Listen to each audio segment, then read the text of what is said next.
বিশ্ব পরিবেশ দিবস উপলক্ষে হাইকোর্ট এমপ্লয়িজ অ্যাসোসিয়েশনের উদ্যোগে রামনগর 3 নম্বর রোড স্থিত হাইকোর্ট কোয়ার্টার কমপ্লেক্সে এক বৃক্ষরোপণ অনুষ্ঠানের আয়োজন করা হয়।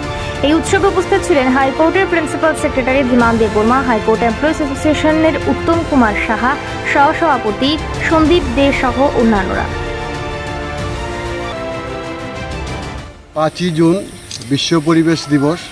সেই বিশ্ব পরিবেশ দিবসকে কেন্দ্র করে আমাদের হাইকোর্ট চত্বরে আমরা বৃক্ষরোপণের উদ্যোগ অথরিটি লেভেলে নেওয়া হয়েছিল।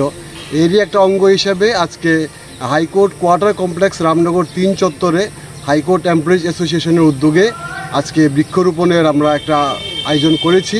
সেখানে আমাদের প্রিন্সিপাল সেক্রেটারি শ্রী ধীমান দেববর্মা মহাশয় উপস্থিত থেকে এটা উদ্বোধন করেছেন এবং এখানে যারা দেখছেন আমরা সব সহকর্মীরা উপস্থিত আছি। আজকের দিনে বিশ্ব যখন উষ্ণায়ন চলছে, সেই ক্ষতিকর দিকগুলোকে কাটাবার জন্য বৃক্ষরোপণ একটি অত্যন্ত জরুরি প্রয়োজন হয়ে পড়েছে, আওয়ার অফ নিড। সো সেটাকে কেন্দ্র করেই আজকে আমাদের এই উদ্যোগ। আমরা চাই শুধু হাইকোর্ট কমপ্লেক্সে না, আমরা ভবিষ্যতে আরও কিছু জায়গা আমরা বের করে ওইখানেও বৃক্ষরোপণের উদ্যোগ নেব। আপনার পরিচয়টা?